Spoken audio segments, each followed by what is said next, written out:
Boxing Bros UK here. I'm the boss Chris in association with Last Bell Boxing with legendary trainer Tundi Ajayi, fellow Nigerian like myself. Oh, come on. Yeah. Yes. Come on. So, we're everywhere. taking over. But first, tell me about your fighter in the show and a little bit about him and what's going to happen. Well, Joe is another person that, I've had to build from grassroots. Someone that, nobody was looked at, certainly not in the light of being a champion of any sort. So Joe believed in himself, I believed in him, and in 10 fights he's done something that no fighter I've ever trained has done, which is won 3 belts again and beaten 2 unbeaten fighters. You look at people's whole career, when they're getting matched, I'm talking about even prospects or big prospects, they're not getting matched against unbeaten fighters. So for someone like Joe to really come from grassroots and defeat 2 undefeated champions in only 10 fights speaks volumes for his commitment and his dedication to the sport. Okay, what is what's the game plan? Are you going for KO, look good, or just win? What's happening? I said this on Talksport the other day. I said, bro, I'm not in this giving man game plan and all that. I don't really talk. I don't believe in game plans anyway. Like Bruce Lee. I don't believe. I just do whatever it needs to be done at the time. I mean, Bruce Lee probably said it better or explained it better than me. Yeah, that's not how Bruce Lee said it. I just said it. But it's basically, whatever happens, I'll be ready for it. Yeah. My style is to have no style. Kind of thing. Yeah, I get that, because I think that, you can talk the talk, but can you walk the walk? You can watch someone on TV or on YouTube, and then you get in there, it's not the same person. You see what I'm saying? So it's like, prepare for everything, every eventuality, because listen, you win the way from when I watch boxing, you win. Yeah, I had the best game plan. We told him to do that. You lose, it's like, bro, the game plan, there weren't no game plan. So you get me? So it's all lies. So you got to do the work, do the miles on the road, on the road, spar, train, and really focus. And you do that, you will never be upset at the outcome, because you gave it your best, and that's what I deal with. Okay. Next, I want to ask you just a little bit about Yarde. Yeah. I'm a fan of his. Come on. If you check my YouTube channel, I'm the only one who picked him to win against Benavidez. Yeah. Thank you very much. Yes, sir. But I just thought that with Benavidez, when he later on in fights, he gets sloppy with his defense and he gets hit a lot. Yeah. And I thought, you do that to Yarde, you're going to get knocked out. That's what was my thinking. Yes. But obviously that didn't happen, as everyone doesn't stop reminding me of, and I bet that happens to you even more because you're his trainer. Yeah. But how is he? What's the future holding? What can we look forward to? And is he coming back? Well, first and foremost, you're right to have that opinion. But again, it's the same thing. You can watch something on TV, and then when it's in front of you, it's a different ball game altogether. I think Benavidez is a generational talent. And again, I will not stop saying it. And has fought 3 generational talents: the Kovalev era, the Beterbiev era, and now the Benavidez era, to the point that modern greats in Canelo Alvarez and Dimitri Bivol don't want to fight him because they already know what he's about. And that's the thing. I feel like we always have to give AY his flowers. And yeah, Simon Jordan made a point about, but he's losing. I'm like, bro, show me the other British fighter that's beaten the elite fighters. Just show me one British fighter that's done it. There ain't. And I mentioned it, and that's what I'm always like, bro, you guys want to start testing me on boxing knowledge. Let's go ahead. You can't, because I said it. Kell Brook's one of my favourite fighters that come out of the UK. I remember watching Kell Brook in the fight for the British title when you were cool. I'm like, this is heavy. But he didn't beat GGG. He didn't beat Terence Crawford. He didn't beat Errol Spence. Why? Because when you fight the elite of the sport, it's going to be hard nights. Again, Callum Smith, he lost against Canelo Alvarez. He lost against Beterbiev, beaten up against Beterbiev. Does it make him a bad fighter? No, it doesn't. But this is what happens when ultimately you challenge yourself against these great fighters. These are like, no one ain't going on watching X tapes. They're going on watching Benavidez tapes. Yeah. They're going on watching Kovalev's tapes. They're going on watching Beterbiev tapes. And so I just feel like Ant is the man. You know, he can look himself in the mirror and say, I fought these guys. And Benavidez is a great fighter, and Ant is fine. Ant is got a big smile. I would have a smile on my face if I was at the yard. You get what I'm saying? Because he's done very well.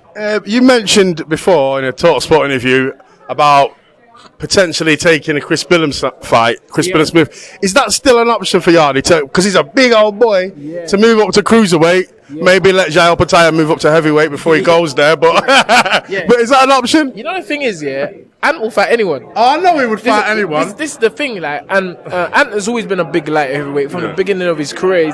He's had to stay really disciplined.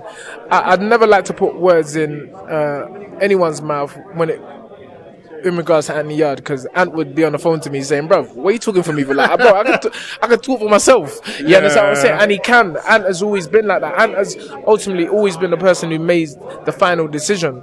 And I just do my job. You know, train him, manage him, make these fights happen to the best of my ability, and then go from there. So I feel like it's all in Ant's hands. As I said, he's done very well from the sport. Boxing, you have to have the passion and desire to want to keep fighting and training and trying to overcome the hurdles. So I feel like with Ant, he's always been that, in my eyes, he's always been that kind of person. He wants to challenge himself, and he would. If you say, come on, let's fight X amount of time, this is how much we're getting paid, because no one ain't doing this for free, and all fight. All right, I've got $500,000. I want you to fight Billings Smith next. No, I'm joking. I got no money. That ain't enough. In my back garden for my entertainment. How about that? No, but is he? But can we see him at cruiserweight, or is he definitely staying at light heavyweight? No. And listen, as I said, remember, light heavyweight is actually the hardest division to navigate, because it's like you're just about big enough for light heavyweight, but you're small against these big 14-4 boys that are coming down from 16 stones, 17 stones. Yeah, I get that. So it's always been a dodgy division, so to speak. But Ant will fill that weight comfortably. I feel that he could. I just feel some good fights for him at cruiserweight, and then he could go on to do. Good things. Listen. Ant has never not lacked the skills.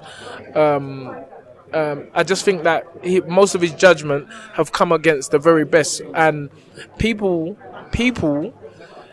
if you can do better, do it. Ant is giving. You understand what I'm saying? Ant is giving everyone something to criticize about, something to love, something to comment on. If these guys are real fighters, you fight these guys. Yeah, exactly that. So I'm going to ask you, do 3 rounds of Boxing Bros UK. Yeah. Towards the end, so I'm going to ask you 3 questions. First question, name me 3 fighters that are active, that you like watching, not your own fighters, that you think I love watching him. It can be anyone. It can be Sam Egerton. It doesn't have to be the best. Someone who you like watching. Joe Kadua, Anthony Yarde, and Adam Azim. I said not your own fighters. Oh, no, but okay. Joe Kadua, Anthony Yarde, and so Adam Azim, obviously because of my history with Adam and Hassan. I just love watching him fight all the time. It's so exciting to me watching a young kid that I built from 7 years old. You know, watching him just display all his skills, and he's still, in my opinion, he's gonna shock a lot of people, because I know what his dad has sacrificed and given up of himself to produce such a amazing talent like Adam Azim. So that's first. Secondly, I love Shakur Stevenson, one of my great fighters. I love to sit down and watch tapes. I want to say joint Shakur and Terence, and then I'm a fan of David Benavidez. Okay. I'm a fan. You have to be like, but because you know you devise game plans. But I got a lot of fighters. But you devise you devise game plans, and then ultimately you have to just give credit where credit's due, and the whole story of David Benavidez and the Benavidez family is incredible. So I rate David Benavidez. He's an incredible talent. I'm a bit moany because I'm critical for when he gets sloppy and he walks forward with his hands down towards the end. But obviously he's in there and he knows I don't need to be guarding. I need to be punishing now because nothing's coming back. But I wish that he wouldn't do that because you get hit a lot doing that. Do you know what I mean? Fighters will tell you. A trainer will always say, keep your hands up, keep your hands up. But there's something within fighters that they know it's time to do it. No, they can drop their hand. They're like, you can't do nothing. It's not. It could be they felt the power, and the power is not going to it. do nothing. Yeah. It could just be fatigue. It can be fatigue, but a fighter is always on a journey, and so what you see in one fight, it may not occur in the next fight. So that's it. Round 2. Name me 3 fighters that are retired legends of the game that you love watching, that your favourite fighters, like your Ali's, Mayweather's, whoever. Only 3. I know there's many. Well, I learned from the old scribes. You don't tell man who your favourite fighters is because they start studying them. But I give you 3 fighters: Ali, Sugar Ray Robinson, and Pernell Whitaker. Okay. Yes, sir. Nice. Yeah. All right. Round 3. Obviously, it's not really good to do this because it's different eras.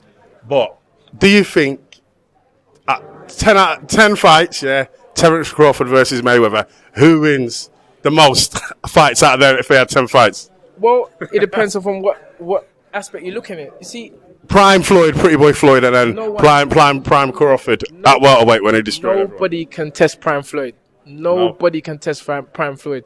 And you can see why you can't cross over generations, because I feel like Terence came to light later on in his career, and Floyd just controlled later on in his career, where Terence dominated later on in his career. Yeah. So both two fantastic fighters. I think a lot of people didn't want to fight Crawford. I think had he got the fights when he should have, I think he would have been a lot better because steel sharpens steel. Do you know what I mean? Yeah. Had people fought him when they were supposed to, Good point. He would have been a hell of a lot better, but he didn't get them chances. That's why he dominated, because the only chance he got to dominate was when he got chances to fight Spence and Canelo, and that's it, really. That's a fantastic point.